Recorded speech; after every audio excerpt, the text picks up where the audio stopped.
के आई मौत तेरे द्वार पर, हजार वेश धर के आई मौत तेरे द्वार पर, मगर तुझे न छल सकी चली गई वो हार कर। हर एक सुबह के संग तुझे मिली सदा नई उम्र, हर एक सुबह के संग तुझे मिली सदा नई उम्र, अगर कहीं है स्वर्ग तो उतार ला जमीन पर।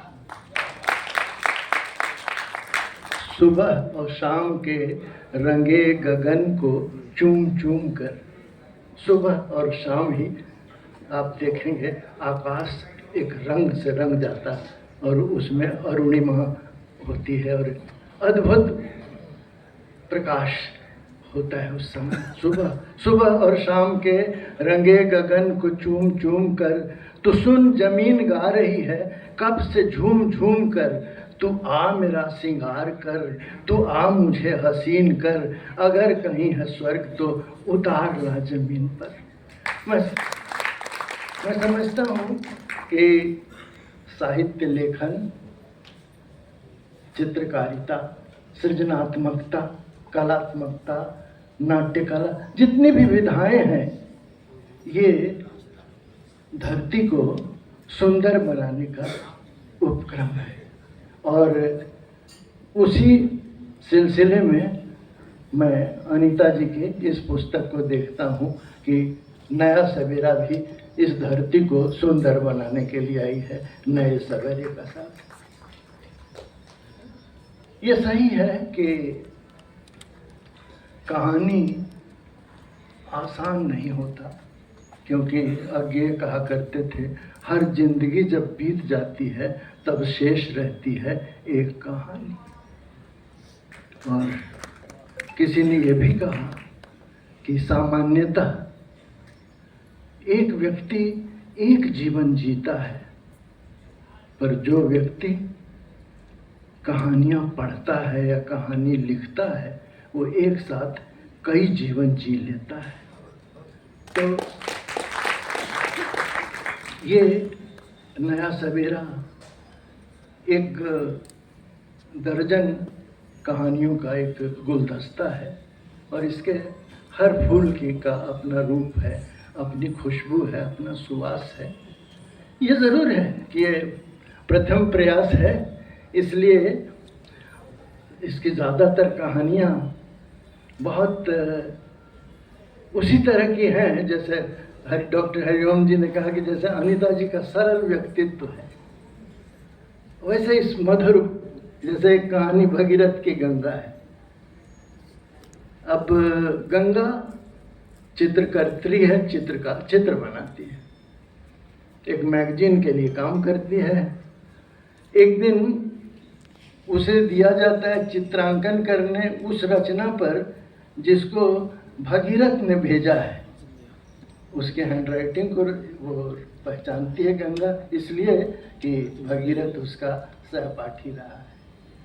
चित्रांकन करती है वो उस पर और सुंदर चित्र बनाती है और उसके साथ ही वो अपने कॉलेज के दिनों की मनोरम कल्पनाओं भी खो जाती है। फिर शाम कार्यालय से निकलती है और बस पकड़ती है और बस में देखती है कि भगीरथ बैठा हुआ है और फिर बातचीत चलती है तो मालूम होता है कि दोनों अभी अविवाहित हैं और बड़ी अंतरंगता से बीते दिनों को याद करते हैं। अचानक कंडक्टर बोलता है पंजाबी बाग, तो गंगा बोलती है कि मेरा तो स्टॉप आ गया, मैं उतर रही हूँ। भगीरथ कहता है कि पर देखो मैं जल्दी ही तुम्हें लेने आऊँगा, तुम्हें जीवन संगिनी बनाऊँगा, क्योंकि गंगा के बिना भगीरथ का कोई अर्थ नहीं। भगीरथ सरल, कितनी मीठी कहानी, काश जिंदगी भी ऐसी हो जाती, पर अच्छा लगता है। ठीक है, मधुर मधुर पल, कुछ समय ऐसा भी होता है जीवन में जब हम महसूस करते हैं कि सुख सपनों की मधुर मनोरम घड़ियाँ आई हैं, घड़ियाँ गिन गिन कर खुशियों की घड़ियाँ आई हैं, हंसी खुशी से गूंज रहा है घर आंगन सारा अगजग, अनगिन फुलझड़ियाँ खुशियों की लड़ियाँ आई है। तो ये भी एक जीवन है। शेक्सपियर कहता था, टेम्पेस्ट में उन्होंने लिखा कि we are such stuff as dreams are made on and our little life is rounded with sleep.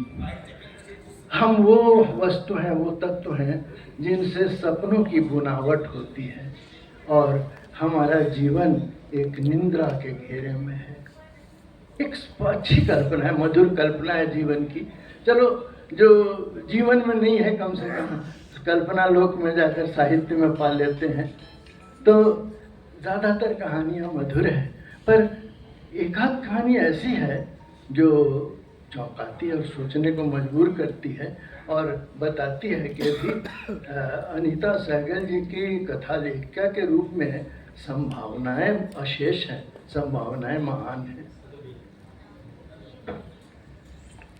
बस एक कहानी का उल्लेख मैं करता हूँ, सानिध्य, साथ, शीर्षक है सानिध्य। डॉक्टर यमन है।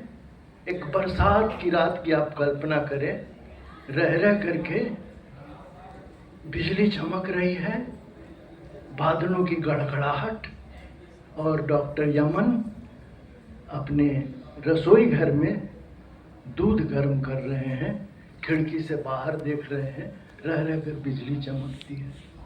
बिजली चमकती है और उन्हें एक दृश्य दिखाई देता है कि डॉक्टर यमन की शादी हुई है नई नई यामिनी से, और प्राइवेट प्रैक्टिस थोड़ा सा है, मेडिकल कॉलेज में प्राध्यापक की नौकरी मिल गई है, खुशियाँ। फिर